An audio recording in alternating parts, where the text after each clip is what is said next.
Am I the a-hole for telling my mom the exact moment I lost all love and respect for her? I, 21 male, live with my older sister, 23, and my two younger sisters, 17 and 15. My older sister currently has legal custody over our two younger sisters, and at one point even had legal custody over me when I was still a minor. She basically gained custody of us all when she was 19 because our mom was an addict. My mom is currently going through end-stage kidney failure, assumingly because all of those years of not taking care of herself caught up to her.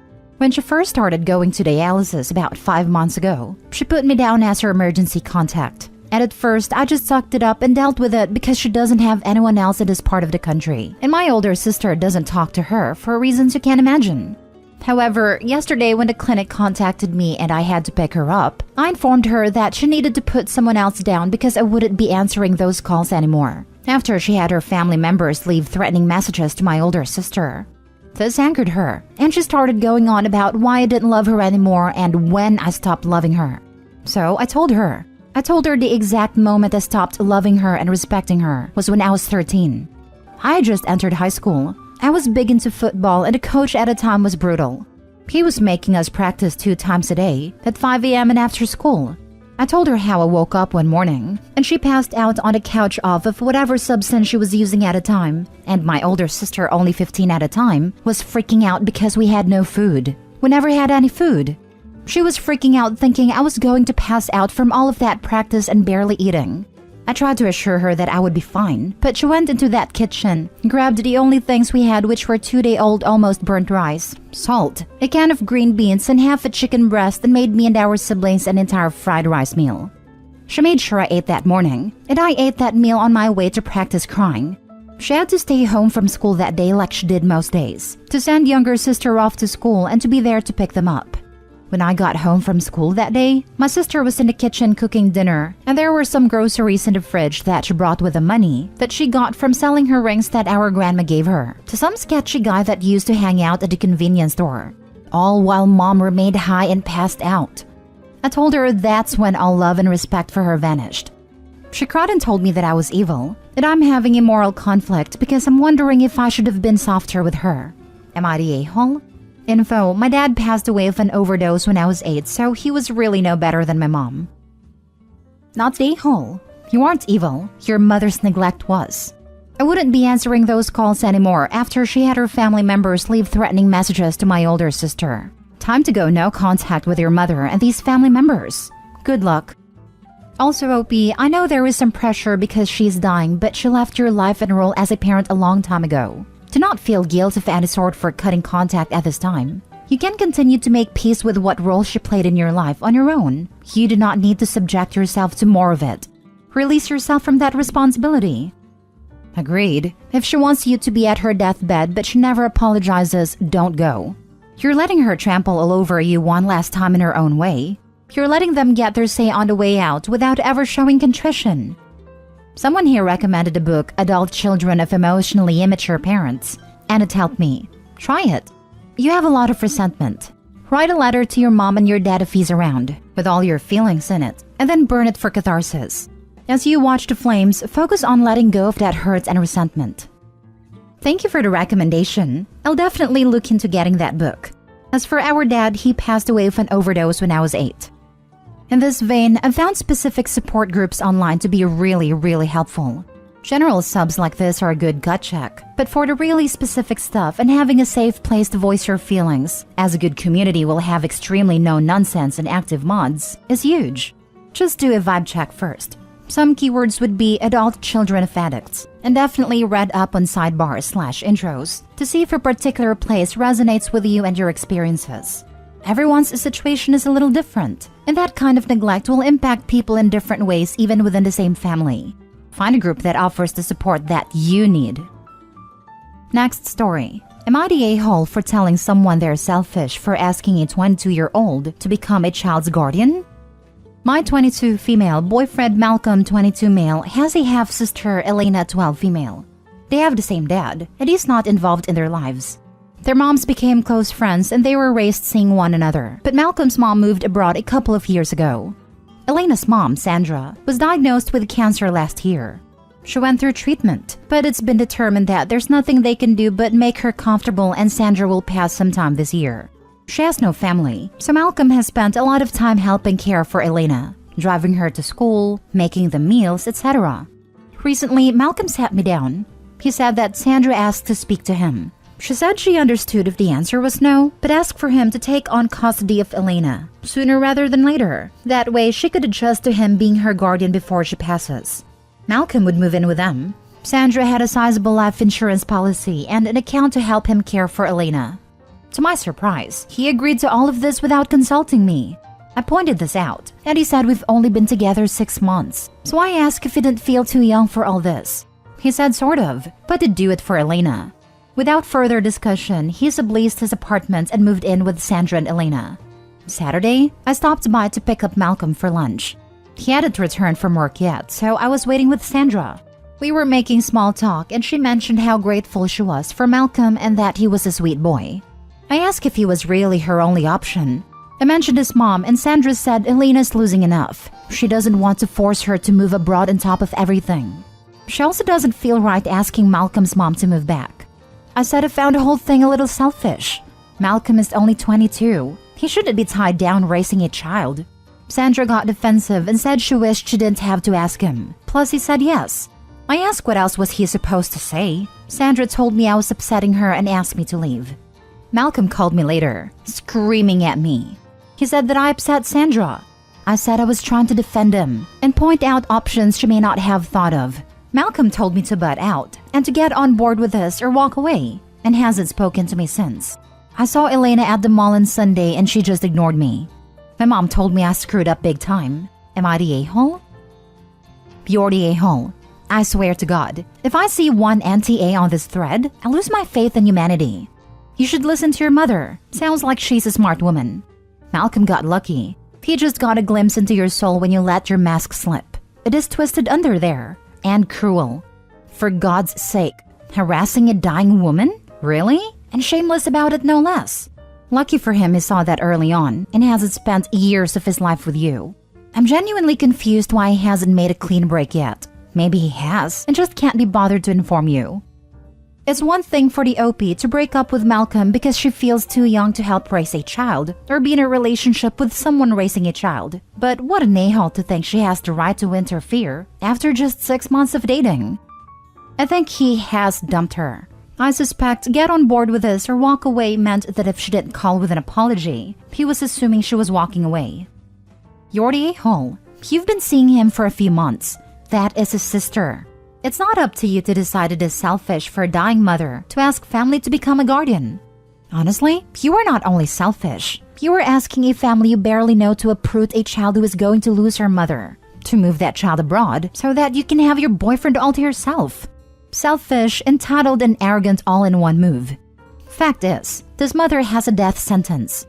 She's not going to be around. He's stepping up. And it is absolutely nothing to do with you if he does step up. I'd be proud of someone stepping up at that age. Want to support them with it. The fact you don't shows so much selfishness. A 6-month relationship is not more important than his little sister who is going to lose her mother. Next story. Am I the a-hole for resenting that my sister was cruel about my pregnancy but is celebrating our sister's pregnancy? This involves me, 26 female, and my sisters Abby, 28 female, and Megan, 31 female. I had a baby at 16, which I know isn't great. But accidents happen, right? I do not think I was a bad person for this happening. I took responsibility and was committed to raising my son and being a good mom. My parents supported me as best as they could by babysitting and helping with finances, even though that came from my college fund. However, Megan, who was still in college but still living at home, made it clear that she was not supportive. She said she would not babysit or even watch my son if I needed to shower. She said she wasn't going to suffer for my mistake, which hurt me so much. Abby babysat for me sometimes and was happy to watch my son when I needed a rest. I badly wanted a baby shower and to feel celebrated even in a small way, but my parents said they could not help as they were stressed about the situation. I didn't have many friends, so I asked Abby and Megan. Abby was sympathetic, but Megan said she wouldn't help out at all. She told me that a teen pregnancy was not something to be celebrated. Abby just kind of followed what she said, and I ended up never getting a baby shower. I always kinda regret that because I doubt I'll have another child. Now I'm doing okay. I graduated from community college. I have an apartment where I live with my son, and I have a good co-parenting relationship with his dad. Abby announced her pregnancy some time ago, and her baby shower was this weekend. Of course I went. She made a little speech and thanked Aunt Megan for organizing the entire thing. Megan was so bubbly and happy and said how excited she was for Abby's baby. I got upset and quietly left to not make a scene. Megan came inside and asked what was up. I told her that I was hurt that she would do all this for Abby but nothing for me. She awkwardly said they were two different situations and I shouldn't make this a big deal in Abby's day. We got into it, and I ended up leaving early and Abby called to find out what was going on. I told her, and she felt pretty bad. Am I the a-hole? Now for the top comments. No a-holes here. I hovered between that and not the a-hole, but went with no a-holes here because, while I think you are well within your rights to feel upset about it, 21-year-old Megan and 31-year-old Megan are probably very different people. You just can't fairly compare her actions as a college student to her actions as an adult. If Megan is still giving you grief today and not stepping into the Aunt Megan role for your son, then I changed my response to not the a-hole. Thank you. Honestly, she has not really been an aunt to him. She does get him birthday and Christmas gifts. That will make conversation with him when we're all together, but doesn't really try to hang out with him or talk to him on her own. Abby's an actual aunt to him, and that she will take him out sometimes, just them. If she's already treating unborn baby as a blessing and celebrating it but is distant to her nephew, the favoritism is going to be very obvious later. No a-holes here. I am sorry that you missed out on so much excitement. Even when times are challenging, you still want milestones celebrated. Unfortunately, there are consequences to all actions and neither you or your sisters are in the same place now as you were then. Having a baby at 16 is extremely different than 28, and throwing a baby shower is something a 31-year-old does, not a college student focused on schoolwork. Your son is not a mistake, but getting pregnant was an accident. Sometimes it's hard to celebrate accidents. All you can do now is focus on the good you have. This entirely. Teen pregnancy is different than adult pregnancy, and college student aunts are different than adult aunts. Especially if said student is aware she'll be sharing her home with a baby, since Opie said Megan was also living at home while studying. She even might have felt she was punished for Opie's choices. We're always more judgmental about things that directly affects us after all. Last story. Am I the a-hole for telling a girl just because she had a crappy husband doesn't mean everyone is? I, 36 male, met my wife when we were 14, started dating at 16, and still together now. I know that doesn't always work for people, but it worked for us. This weekend, I was hanging out at a friend's house with a bunch of people. There was a girl there who is a friend of one of my friend's girlfriend. We'll call her Jane. I don't know her that well, but I see her around often because we are in the same friend circle. Drinks were flowing, and somehow the topic came up about how many person everyone has slept with. Jane was shocked when I mentioned I had only slept with one person. Context: Jane also married her high school sweetheart. They broke up when she found out that he had basically cheated the whole relationship with multiple women. One of his piss-poor excuses was that he hadn't had a chance to have fun or play the field yet before settling down. Anyway, she couldn't believe I have only slept with my wife, and said that I must have cheated. I told her even if I had, why would I admit it? I've been with my wife since we were 16. Admitting to it would mean admitting I have cheated, which I haven't. And in response to that, she just said that must mean that I have and I'm lying about it. At this point, I am getting annoyed because she's straight up accusing me of being unfaithful. She said she knows from experience how unlikely it is. That's when I said that just because her husband was crappy doesn't mean we all are. She just mumbled a whatever and was quiet for the rest of the night. I was talking to my friend the next day who said her girlfriend told him how upset Jane got over that. She apparently said that I know what she has been through and could have been more understanding. I said I understand what she's been through, but she doesn't need to put her wishes on me and basically accuse me of cheating. My friend said he understood, but probably would have been best to just leave it. Am I the a-hole? Nope, not the a-hole, but Jane sure is. She pushed the issue. You shut it down and now she's butthurt. Too bad, so sad. Not your monkeys, not your circus. You don't owe her an apology, and your friend needs to shut up. I mean, my friend was mainly just echoing what his girlfriend was saying. I don't think he cares either way. Maybe not, but either way he needs to shut up. He's wrong, his girlfriend is wrong, Jane is wrong.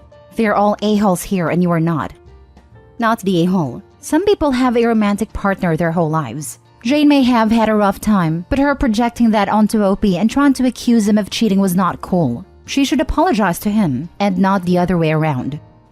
Not the a-hole. Jane kept accusing you of cheating in public. No, basically about it, and you shut that down.